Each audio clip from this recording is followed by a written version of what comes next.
une chose qui est très intéressante, on va dire, pour la réflexion, c'est que les pays donc, qui s'opposent au plan mondialiste des Illuminati connaissent donc des catastrophes dites naturelles, c'est-à-dire des incendies. Et par ailleurs, donc, le projet HARP, hein, qui n'est pas un projet si secret que l'on veut bien le faire accroire, puisque donc le projet HARP peut être actionné, on va dire, pour punir les nations rebelles. Alors déjà, on constate, pour la première observation, hein, que Hugo Chavez parlait donc d'un projet HARP qui aurait provoqué donc un cataclysme à Haïti en 2010. Et Zbigniew Brzezinski, donc qui est le plus grand conseiller, enfin qui était le plus grand conseiller donc des politiciens américains, des démocrates, dans un des livres donc qu'il a écrit en 1970 qui s'appelle Between Two Ages: America's Role in the Tectonic Age, explique que l'arme d'avenir serait donc une arme qui pourrait créer des cataclysmes et des tremblements de terre. Donc là, il s'agit effectivement de personnes qui sont extrêmement, on va dire, crédibles et qui parlent donc une arme secrète, donc comme je le dis, qui peuvent créer donc des cataclysmes, des tremblements de terre, des tornades et que sais-je encore, pour punir les États rebelles. Alors, ce qu'on constate dans le cadre de l'Australie, de la Russie, des États-Unis et du Brésil, c'est que ces pays, effectivement, ont été la cause hein, de catastrophes naturelles. Et comme par hasard, ce sont des pays qui s'opposent, on va dire, à l'ordre mondial des Illuminati. Alors, on prend le cas de l'Australie, par exemple. L'Australie, eh bien, en septembre 2019, hein, c'est le cas le plus récent, il y a des feux de brousse colossaux, donc, où, voilà, c'est une catastrophe, on va dire, sur le plan de la flore et de la faune. Et donc l'année précédente, le 24 août 2018, donc le Premier ministre Scott Morrison est élu.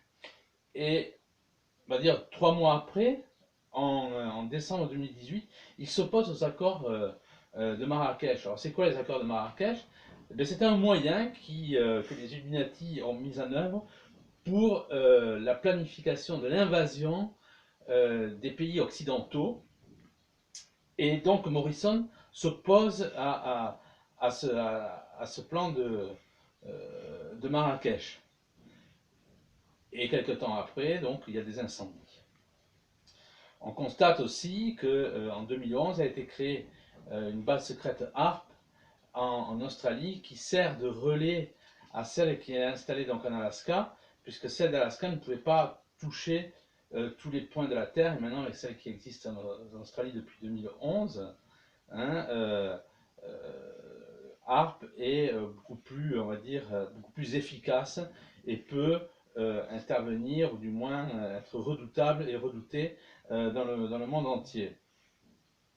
Donc ça, c'est le cas de l'Australie. Pour le cas des États-Unis, en octobre 2019, la Californie a été touchée par 2 incendies. On constate que les maisons sont détruites, mais que les arbres ne sont pas brûlés. Donc on a bien affaire, ou on peut le penser, à un générateur d'énergie qui à haute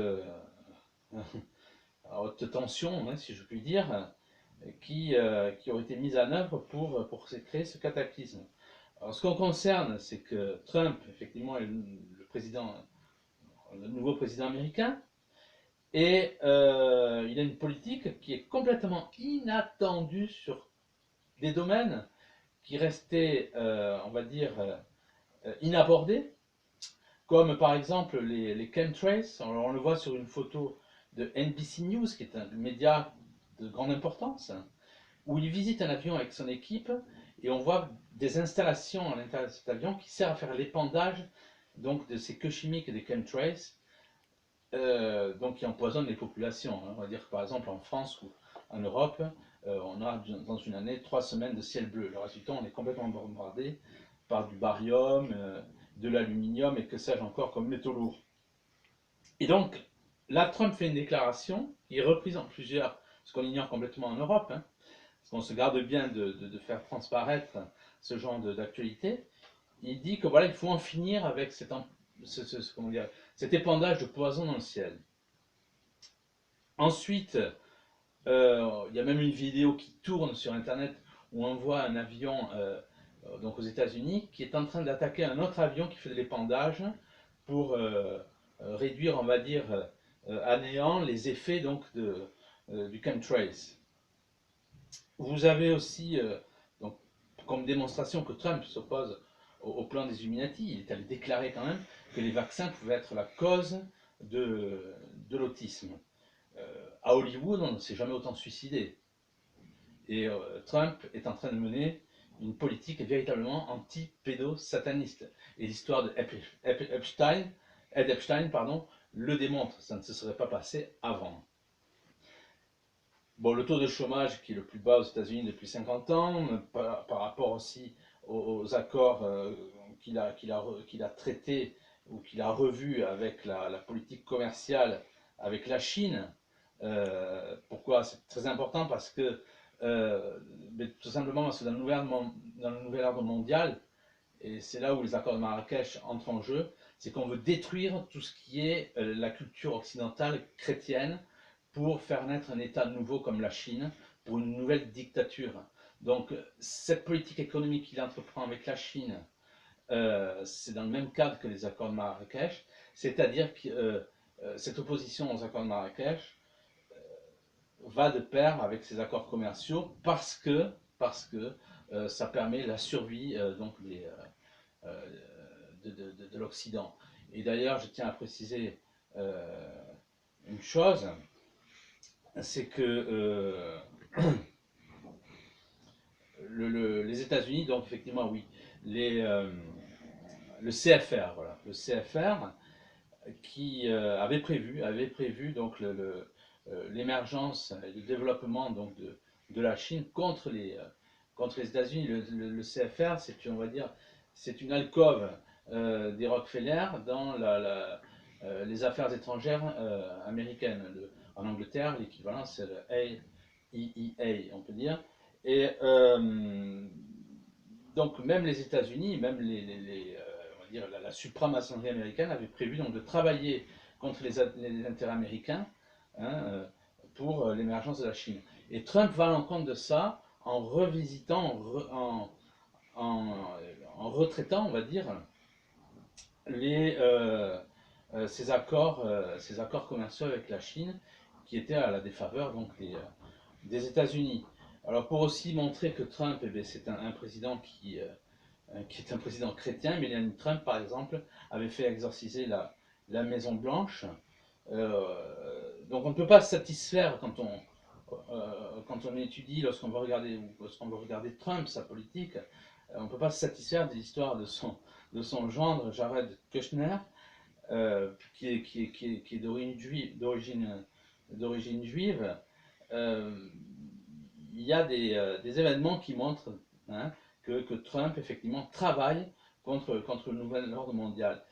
Et ces incendies-là, hein, qui montrent, bon, comme les arbres qui ne sont pas brûlés, on va dire des éléments qui peuvent faire croire effectivement au plan ARP, ce sont des démonstrations que Trump dérange, et oui, effectivement, le nouvel ordre mondial. Alors ça, c'est pour les États-Unis, mais pour la Russie, c'est exactement la même chose. Alors, pour la Russie, on ne constate pas dans le ciel, on n'observe pas de, de chemtrails. Il n'y a pas de banque Rothschild, par exemple. Et qu'est-ce qu'on note? C'est que le 2 août, lorsque Medvedev était le président par intérim, puisque Poutine était le Premier ministre, le 2 août, il y a 800 000 hectares donc, de forêts qui sont brûlés. Hein, et quasiment un an après, en juin 2019, il y a 3 millions d'hectares de taïga qui disparaissent en cendres. C'est l'équivalent de la Belgique. Et la politique donc, de Poutine, pour les éléments que j'avançais, dérange. Alors, je ne suis pas sans savoir que Poutine, hein, ça c'est ce qui est écrit dans mon livre sur les superloges, est un franc-maçon donc de la supramaçonnerie. Il appartient à la super loge, la Golden Eurasia. Mais on ne peut pas non plus analyser avec un seul détail, même s'il est très important, la politique d'un homme. Un homme peut changer, effectivement, et l'histoire le démontre, même l'histoire russe. On a l'histoire du tsar Alexandre III, qui était franc-maçon, et qui interdit la franc-maçonnerie en 1821. C'est exactement la même chose avec le président du Venezuela, Simon Bolivar, qui donc décède en 1830. Bolivar se convertit au catholicisme, critique la franc-maçonnerie, et il était un franc-maçon, je dirais, de grande réputation, puisque une super loge, il y a 36 super loges, et une des 36 super loges porte le nom de Simon Bolivar, alors que lui après se convertit. Napoléon, qui était franc-maçon, qui écrit des odes, on va dire à la fin de sa vie, hein, sur l'île de Sainte-Hélène, il écrit des odes au Christ qui sont dignes d'un saint. Donc c'est un reniement de la franc-maçonnerie. Mussolini était franc-maçon, la marche sur Rome se fait avec des francs-maçons. Mussolini interdit la franc-maçonnerie en 1923 en Italie. Donc on est dans le plan aussi, je veux dire, des saints, les saints de l'Église catholique. Il y en a beaucoup qui ont changé de vie, qui sont devenus des saints, qui sont devenus des saints. Donc voilà, on ne peut pas analyser avec un élément un homme, puisqu'un homme, une vie est longue, et comme le montre la géologie, l'étude des saints, et voilà, les attitudes, les réflexions hein, peuvent, Dieu merci, changer et radicalement changer donc, et s'améliorer. Il y a le cas du Brésil, c'est le quatrième cas. Le 1er janvier 2019, Jair Bolsonaro donc, devient le président du Brésil. Moins de 2 semaines après, on parle d'incendie en Amazonie. Alors, ce qui est très curieux, c'est que Bolsonaro est considéré comme, par le système comme président d'extrême droite, hein, bon, c'est toujours pareil. Et quand il y a quelqu'un qui dérange, bon, c'est la même musique. Hein. Voilà, il est traité d'homme d'extrême droite. Et ce qui est gênant, on va dire, à la compréhension de ces feux d'incendie, si tant est qu'ils aient existé dans l'importance qu'on leur a donnée, c'est que l'Amazonie, c'est 77%, 88% d'humidité. Donc les feux ne peuvent pas prendre. Il est fort possible qu'il y ait eu un projet ARP derrière qui a essayé de faire naître des foyers d'incendie et qui n'ont pas démarré au-delà de 2 ou 3 mètres, bien sûr. Donc après, on a raconté n'importe quoi à la télé pour le lobby écolo hein. Mais l'histoire, c'était de punir, on va dire, la politique de Bolsonaro. Et on le voit bien parce que là, il y a le dernier numéro on va dire quasiment, ou l'avant-dernier numéro de l'hebdomadaire allemand qui tire à plus de 3 millions, le Der Spiegel, qui s'attaque, donc c'est la bien-pensance, le Der Spiegel, qui s'attaque à des bras droits, on va dire, de Bolsonaro, qui est le gouverneur de Rio et qui s'appelle Wilson Witzel, et qui est un ancien pasteur. Alors lui, il dit, moi je ne suis pas quelqu'un de radical, mais la politique qu'il a entreprise, c'est contre les gangs de la drogue. Alors, derrière les gangs de la drogue, on sait très bien qu'il y a des gens comme Soros, hein, que voilà, donc quand on touche à certaines choses, effectivement, ça peut déranger.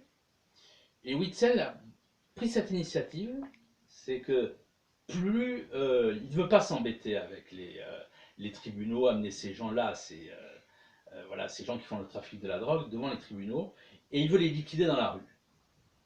C'est une politique, on va dire, radicale.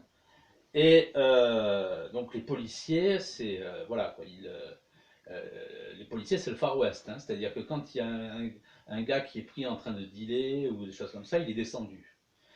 Et donc ce sont les chiffres du Spiegel, c'est que pour 2019, en une seule année, il y a eu 1500 morts donc, dans le monde de la drogue, causés par des tirs, causés par des policiers, on va dire, voilà, qui ont donné une justice immanente à ces voyous. Et les 1500 morts, c'est exactement donc, causés par des tirs hein, de policiers, c'est exactement le même chiffre donc Donc ça c'est pour le 2019 seulement, c'est pour dire que vraiment Witzel, donc le gouverneur de Rio, a une politique qui est extrêmement agressive contre cette voyoucratie, hein, c'est pourri de la drogue. Hein. Donc c'est 1500 morts qui ont été faits en une année. On retrouve le même chiffre, mais pour avant l'arrivée de Bolsonaro, euh, pour une période de 21 ans. Donc c'est dire que le Brésil, et en particulier, donc ça, c'est le nombre de morts pour on va dire l'État de Rio, on est en train d'assister à une politique du Brésil qui est anti-drogue euh, et qui va dans, et puis qui, pour le cas de Bolsonaro, qui va dans un sens nationaliste. Et comme par hasard, on a affaire à des foyers d'incendie en Amazonie, quelques jours après la prise d'investiture de Bolsonaro. Donc ça, c'est, voilà, quand on prend ces quatre pays, États-Unis, Russie, Australie et Brésil, ce sont quatre pays qui gênent le nouvel ordre mondial lors des Illuminati. Et comme par hasard, il y a des catastrophes climatiques. C'est assez ressemblant avec un autre événement. C'est que dans les années 2010, il y avait quatre présidents sud-américains qui étaient véritablement anti-américains, donc anti-Washington. Il s'agit par exemple de Chavez, de Rousseff, de Lugo et de Fernandez. Les quatre qui étaient des anti-américains forcenés, anti-Washington forcenés, ont eu des cancers. Et celui qui était, on va dire, le chef de la troupe, Chavez, est mort de son cancer. On sait très bien aussi qu'on peut créer des cancers à distance, etc. Voilà. Là, c'est encore un autre sujet. Mais lorsqu'on met ces sujets, les catastrophes climatiques, les cancers bout à bout, on voit quand même qu'il y a, en termes de probabilité, des observations qui amènent une réflexion qui va dans le sens, effectivement, d'outils qui pourraient intervenir pour créer, donc, comme je le dis, des catastrophes, hein, qu'elles soient donc, climatiques ou pseudo-naturelles, ou bien des maladies mortelles. Donc c'est dans ce sens, effectivement, que j'attire l'attention. Voilà, c'est que le projet ARP est un projet qui est, on va dire, était déjà défini il y a plus de 40 ans par Brzezinski, et il semble bien que ce projet ARP n'ait jamais été autant utilisé contre les pays qui gênent et qui dérangent le nouvel ordre mondial.